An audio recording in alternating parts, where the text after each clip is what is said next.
बाबा, मुझे जॉब करने देना कोई। क्या फ़ायदा इतना पढ़कर भी मैं घर बैठी हूँ।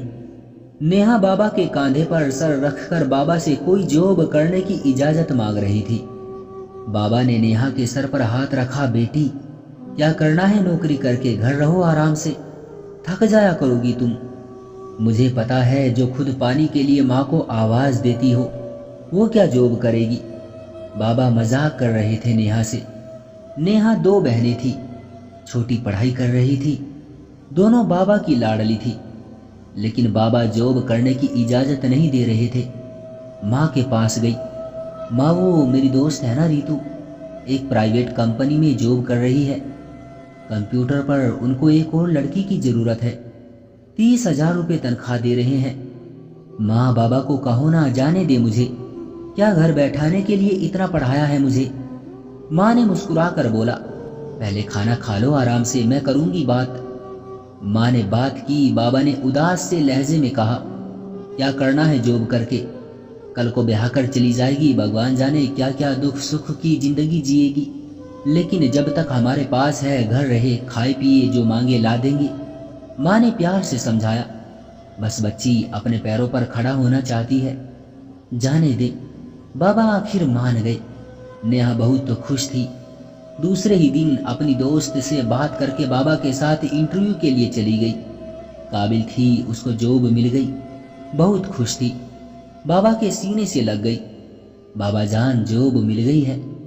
वो कह रहे हैं कल से ही आ जाएं आप।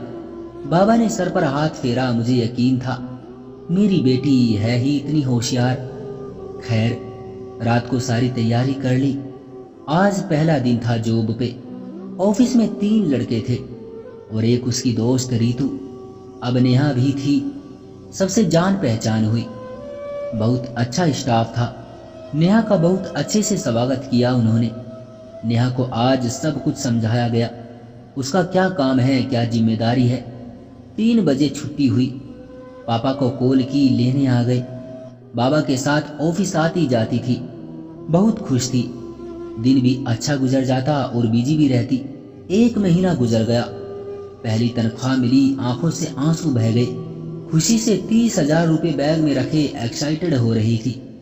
माँ और बाबा को बताऊंगी, छोटी को भी 2,000 दूंगी इसमें से।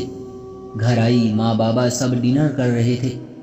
नेहा ने माँ की तरफ देखा। माँ, आपके लिए सरप्राइज है मेरे पास। माँ ने प्यार से पूछा। मैं सदके जावां, कौन सा सरप्राइज बेटी। नेहा जल्दी से खाना खत्म करके अपने कमरे में चली गई। बाबा न्यूज़ देख रहे थे। बाबा के पास बैठकर हाथ आगे बढ़ाया। ये लो बाबा, 30,000 रुपये मेरी पहली तनख्वाह। बाप बेटी के पैसे हाथ में पकड़कर मुस्कुराने लगा। बेटी का माथा चूमा। तुम्हारे पैसे और मेरे पास भी कुछ पैसे हैं, हम अब लेकर आएंगे नहीं बाइक। तुम्हारी माँ ताने देती थी मुझे पुरानी बाइक के। अब देखना, एक दिन हम कार लेंगे बाप बेटी मिलकर। नेहा बहुत खुश थी।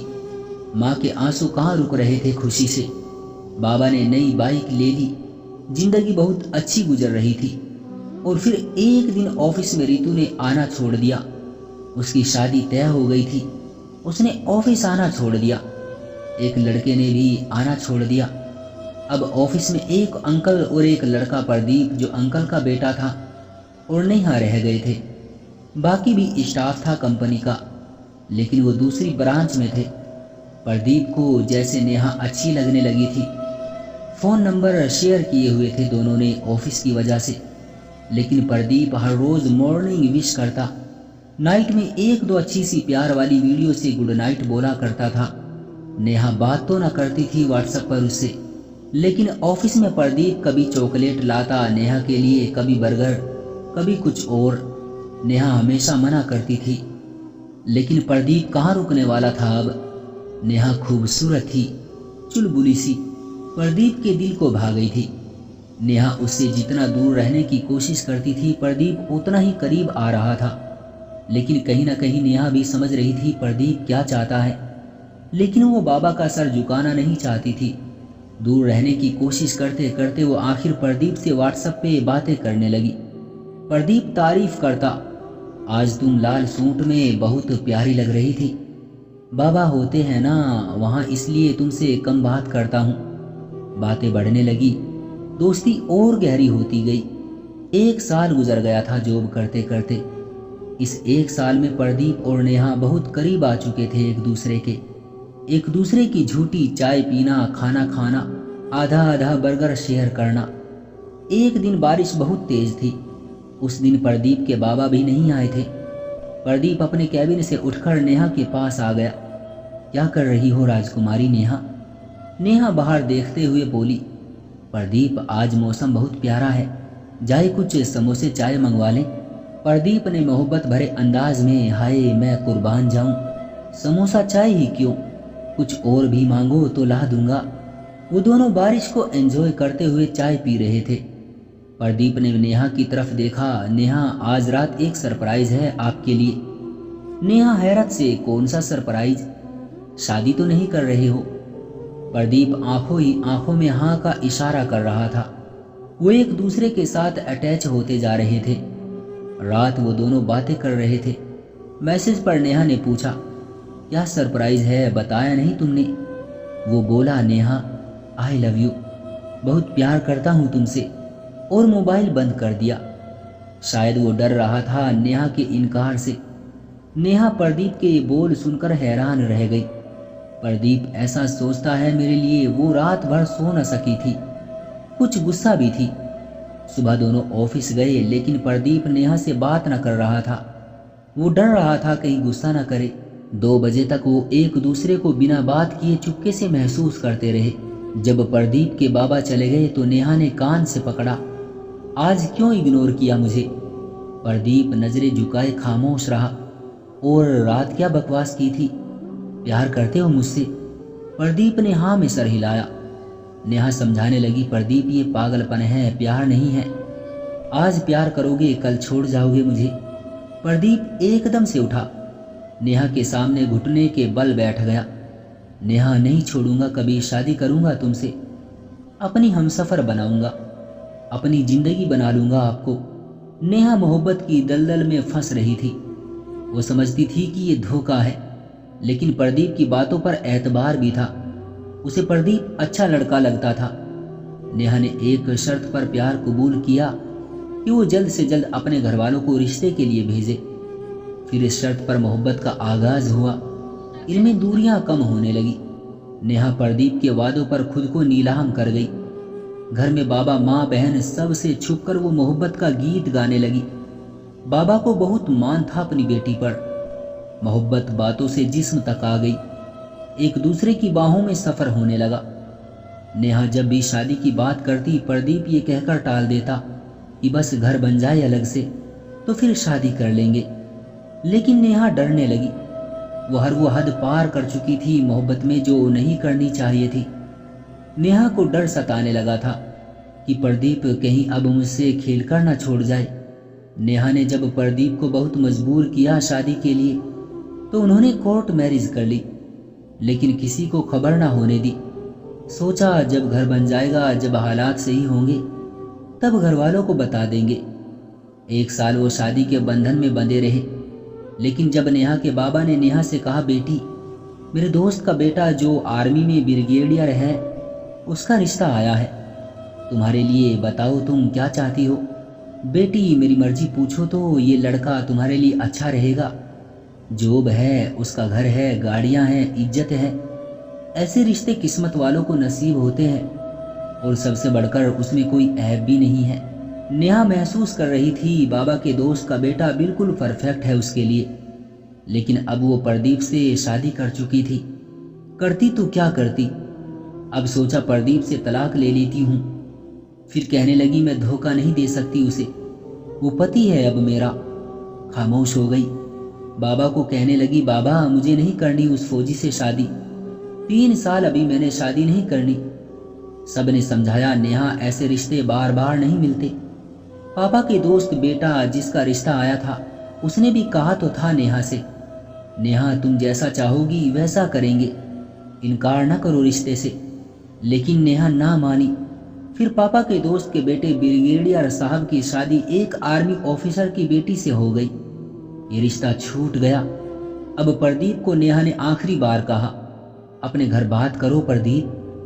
प्रदीप ने चौंक कर कहा, इतनी जल्दी क्या है जान? नेहा रोते हुए बोली, प्रदीप मैं 2 महीने की प्रेग्नेंट हूं। प्रदीप जल्दी से बोला, नहीं नहीं, ये हो ही नहीं सकता, तुमको गलतफहमी हुई है। नेहा ने यकीन दिलाया, प्रदीप मैं सच कह रही हूं। लेकिन प्रदीप ने कहा, फिर अबॉर्शन करवा लो, मुझे बच्चा नहीं चाहिए। लेकिन नेहा बच्चे का कत्ल नहीं करना चाहती थी। वो आखिर माँ थी, माँ बाप के मान का भरम रख रही थी। वो रोने लगी, ये क्या हुआ? प्रदीप ना घर बता रहा ना कुछ कर रहा है। लेकिन नेहा की माँ को कुछ महसूस हो गया। नेहा की माँ ने जब पूछा पहले बात टालती रही, लेकिन जब बताया तो सब कुछ माँ को बता दिया। माँ बेजान हो गई, जिस्म कांपने लगा। नेहा ये क्या जुल्म किया है हम पर तुमने? अब उस लड़के को कहो इज्जत से तुमको ले जाए।